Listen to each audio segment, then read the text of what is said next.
Good morning students. Today's topic is measuring length. किसी भी object की लेंथ को मेज़र करना है तो वो कैसे किया जाएगा? Open the page number 121.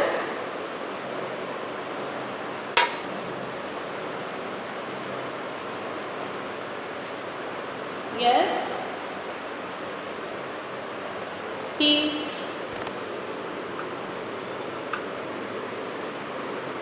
Mohit and Meeta are placing their pencils along the edge of the table top to measure the length of the table. ये मोहित एंड मीता है, ये पेंसिल से टेबल के लेंथ को मेज़र करना है. सो मीता ने टेबल की लेंथ मेज़र की पेंसिल से. तो length of the table is the same as the 10 pencil. Mohit के 10 पेंसिल एंड मीता के length of the table is the same as 14 pencils. यहाँ देखिए पिक्चर में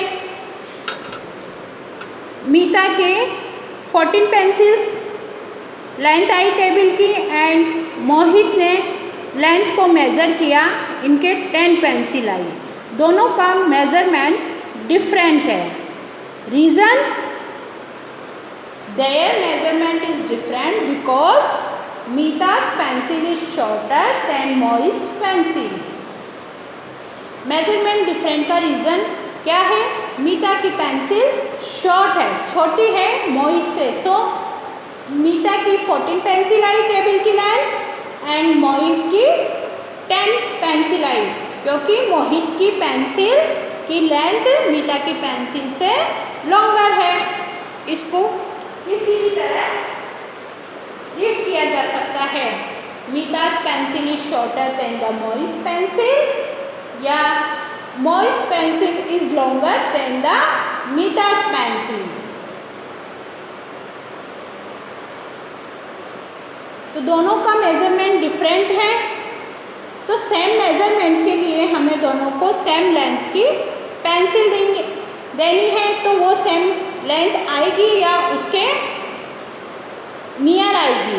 for correct measurement Mohit and Meeta both should have used pencil of the same length. Mohit and Meeta के table को length का measure करने के लिए उनको सेम लेंथ की पेंसिल देनी पड़ेगी, तब जाके दोनों के मेज़रमेंट सेम या उसके लगभग नियर आएगा. So if two people measure the length of the same object using the same standard length, their measurement will be the same और near by same. See on the board.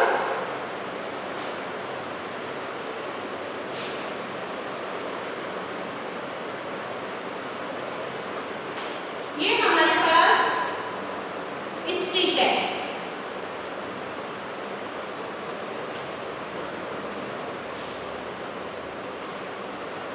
Grandfather या grandmother की stick, walking stick. इसकी length हमें measure करनी है pencil से.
People को किसी का भी मेजर करने के लिए सेम ऑब्जेक्ट देंगे हम, तो उसका मेजरमेंट सेम होगा या उसके नियरली होगा। Okay, practice.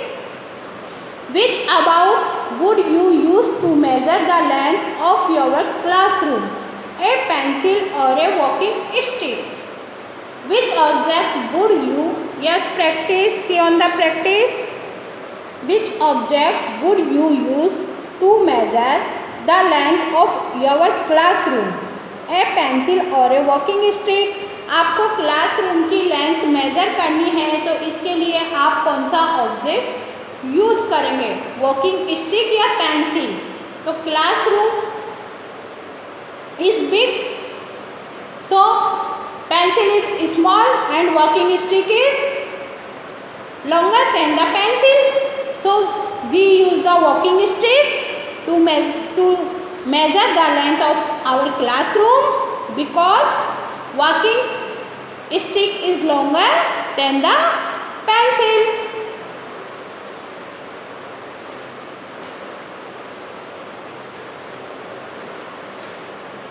तो यहाँ आपको वॉकिंग स्टिक लिखना है और इसका रीज़न देना है कि हम पेंसिल को क्यों यूज़ नहीं करेंगे, वॉकिंग स्टिक को क्यों यूज़ करेंगे क्लासरूम की लेंथ के लिए। किसी भी बिग ऑब्जेक्ट की लेंथ को निकालने के लिए बिग ऑब्जेक्ट का यूज़ किया जाएगा, स्मॉल ऑब्जेक्ट का यूज़ किया जाएगा, तो हमें बहुत टाइम लग जाएगा। यूज़ तो हम कर सकते हैं, पेंसिल एंड वॉकिंग स्टिक दोनों को यूज़ कर सकते हैं, बट हमें यहाँ बहुत टाइम लगता है, मेजरमेंट में भी थोड़ी डिफ़िकल्ट हो जाता है। सो हमें बिग ऑब्जेक्ट हो, उसकी लेंथ निकालनी हो, तो हमें यहाँ पर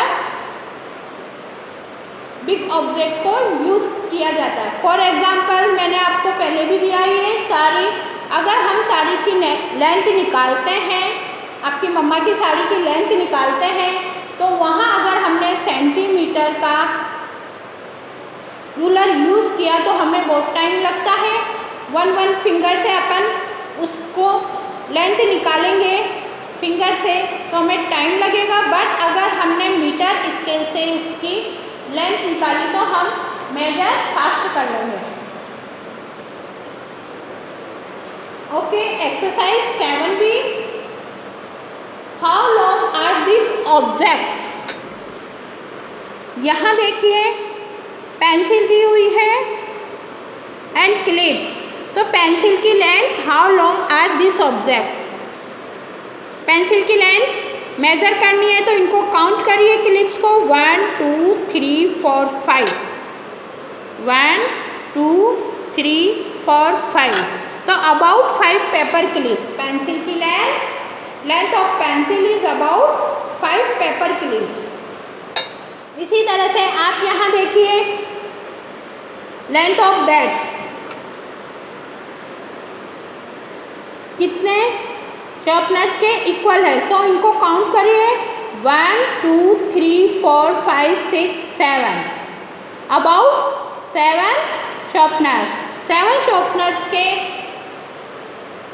लेंथ के इक्वल इस बेड की लेंथ है।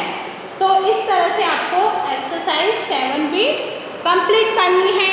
अब यहाँ हमें रूलर दिया हुआ है 6 में और इसकी लेंथ निकालनी है पिन से, तो यहाँ देखिए पिन को काउंट करिए, इसकी लेंथ निकालनी है कि ये रूलर की लेंथ कितनी है, तो यहाँ पिन से काउंट करनी है। तो देखिए 1 2 3 4 5 6 7, तो about 7 pins. Length of ruler is about 7 pins. Next topic is measuring length using body parts. Measuring length using body parts. Clips, pin, razor, stick, pencil. In object के अलावा हम हमारे बॉडी पार्ट्स हैं उनसे भी लेंथ मेजर करते हैं। Long ago, people used to measure the length or height of object using their body parts. Some body parts get used as unit of length.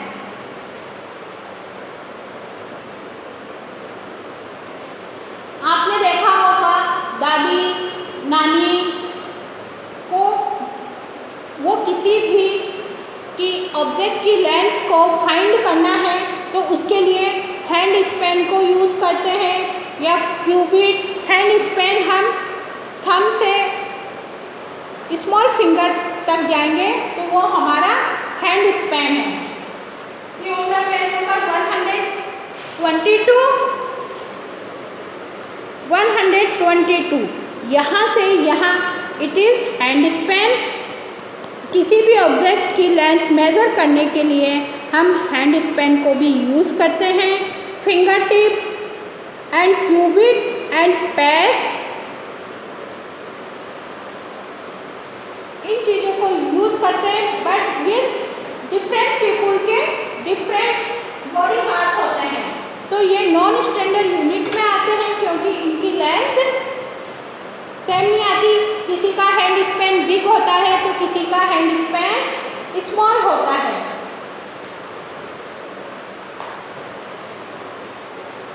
इसलिए बॉडी पार्ट से length निकालना actual length नहीं आती है, सबके same नहीं आएगी। But किसी भी ऑब्जेक्ट की लेंथ को फाइंड करना है और हम बॉडी पार्ट्स को यूज़ कर सकते हैं, बट ये सब की सेम नहीं आएगी। रीज़न, सबके बॉडी पार्ट्स अलग अलग होते हैं, डिफरेंट पीपुल के बॉडी पार्ट्स डिफरेंट होते हैं। फॉर एग्जांपल हैंड स्पेन, आप आपके हैंड स्पेन देखिए और आपकी मम्मी का हैंड स्पेन देखिए। वहाँ पर आपका हैंड स्पेन स्मॉल है और आपकी मम्मी का हैंड स्पेन बिग है, देन यू आपसे बिग है। सो आपने आपके स्टडी टेबल की लेंथ को मेज़र किया हैंड स्पेन से, तो यहाँ आपके हैंड स्पेन से आपने मेज़र किया तो यहाँ बिग हैंड स्पेन आएंगे, 10 के अबाउट आएंगे। बट आपकी मम्मी ने अगर उनके हैंड स्पेन से उसी टेबल की लेंथ को मेज़र किया तो वो 6-7 के अबाउट आएंगे हैंड स्पेन। रीज़न, दोनों के डिफरेंट आया कि आपका हैंड स्पेन डिफरेंट है, उसकी लेंथ डिफरेंट है। So exercise 7C, do it self. My study desk is hand Spain. आप यहाँ देखिए, for example it is A pencil, इसकी लेंथ हमें निकालनी है तो यहाँ हैंड स्पेन की लेंथ हमें निकालनी है तो यहाँ इसकी लेंथ निकालेंगे तो ये मेरे 1 हैंड स्पेन भी कंप्लीट नहीं हो रहा। बट अगर आपने आपकी पेंसिल की लेंथ हैंड स्पेन से फाइंड की तो आपके ये 2 के अबाउट हो जाएगा। रीज़न, आपका हैंड स्पेन की लेंथ, आपके हैंड स्पेन की लेंथ स्मॉल है और मेरे हैंड स्पेन की लेंथ बिग है। सो इसलिए डिफरेंट मेजरमेंट हमने फाइंड किया।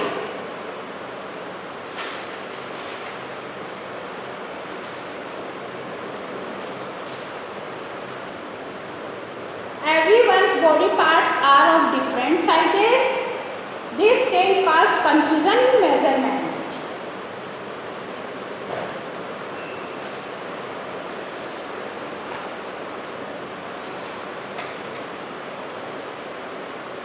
Exercise 7C, do it self. Today's homework is exercise 7B and 7C. Exercise 7B and 7C आपको कंप्लीट करनी है। Exercise 7C, do it self. My study desk is hand span long, इसको hand span से measure करना है study desk को।